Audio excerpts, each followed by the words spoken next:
पंढरपुरात एक भिक्षुक होता. रोज भिक्षा मागायचा आणि आपलं जीवन जगायचं. बरं, त्याचा जवळचं कोणी नसल्यामुळे तो धर्मशाळेत राहायचा. त्याला कोणी कोणी अन्न द्यायचं, कोणी कोणी कपडे, तर कोणी कोणी पैसे. अन्न पोटभर झालं की तो भिक्षा मागणं थांबवायचा. कपडे जास्तीचे झाले की ज्यांना गरज आहे त्यांना ते कपडे भेट म्हणून द्यायचा. पण पैसे तो स्वतःकडे साठवायला लागला. आता पैशाची त्याची आसक्ती वाढत गेली.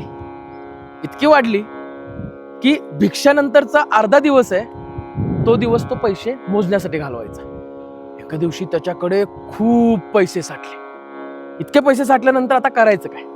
त्याने विचार केला की आता आपण काशीला जाऊया. तो काशीला निघाला. वाटेत जाताना त्याला भूक लागली तरी त्याला पैसे खर्च करू वाटत नव्हते स्वतःकडचे.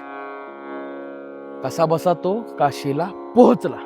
बरं, वाटेत त्याला कितीतरी गरजू लोक भेटले, आजारी होते, कोणी कोणी पैशासाठी खूप त्यांना गरज होती, पण त्याने कुणालाही मदत केलेली नाही. शेवटी गंगेत स्नान करायची वेळ आली आणि जेव्हा गंगेत स्नान करायला जाणार तेव्हा मात्र त्याला वाटलं की आता या पैशाच्या पिशवीचं करायचं काय? हो, समोर श्री गंगा, बाजूला साक्षात विश्वनाथ आणि मन कुठे आहे? तर या पिशवीत. आता या पिशवीचं करायचं काय? ही पिशवी जरी ती नदी किनारी ठेवली तर चोरीला जाऊ शकते, कुणाकडे दिली तर फसवणूक होऊ शकते. करायचं काय? त्याने काय केलं, कुत्र्यासारखा असा खड्डा खोदला, त्या खड्ड्यामध्ये ती पिशवी लपवली. बरं, तो जाणार एवढं त्याला वाटलं की आपण परत आलो तर ही जागा कशी सापडणार आपल्याला? त्याने काय केलं, त्याच्यावरती एक शिवलिंग बनवलं आणि तो स्नान करायला गंगेमध्ये आत गेला. तेवढ्यात मागून खूप सारे भाविक आले. त्यांनी पाहिलं की ते शिवलिंग तयार केलं आणि स्नानाला गेलाय. त्यांना वाटलं की ही तर एक प्रथाच आहे की शिवलिंग तयार करायचं आणि मग स्नानाला जायचं. बघता बघता तिथे इतके सारे शिवलिंग तयार झाले आणि जेव्हा तो भिक्षुक बाहेर आला तेव्हा त्याने इतके शिवलिंग पाहून त्याला कळालं की आता आपल्याला काय आपले पैसे सापडणार नाहीत. बरं, त्या पैशाच्या आसक्तीमुळे त्या गंगेचं पुण्यही तो विसरला, विश्वनाथाच्या दर्शनाचा आनंदही तो विसरला.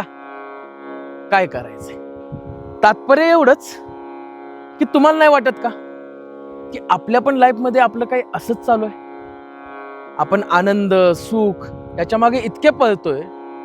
बरं, एक ध्येय साध्य करताना खूप कष्ट करणं गरजेचं असतं, त्याग करणं गरजेचं असतं. पण हे जीवन जगण्यासाठी गरजेचं आहे, मान्य आहे मला. पण जेव्हा याचसाठी केला होता का अट्टाहास, असं जे काय आपण म्हणतो, जे तुमचं सक्सेस तुमच्या अवतीभवते तुम्ही ते मिळवले, तेव्हा सुद्धा जर तुम्हाला समाधानी सुखी राहता येत नसेल तर काय उपयोग आहे त्याचा? तुम्हाला माहिती आहे तुमच्या मनाची परिस्थिती काय आहे ना, याच्यावर तुमच्या आजूबाजूचे तुमचे कुटुंब, तुमचे सगळे, याच्या सगळ्यांवर खूप परिणाम होत असतो. तर माझं म्हणणं एवढंच आहे, तुमच्याकडे जे काही आहे त्यामध्ये समाधान माना, ईश्वराच्या नामस्मरणात आपलं आयुष्य घालवा. धन्यवाद.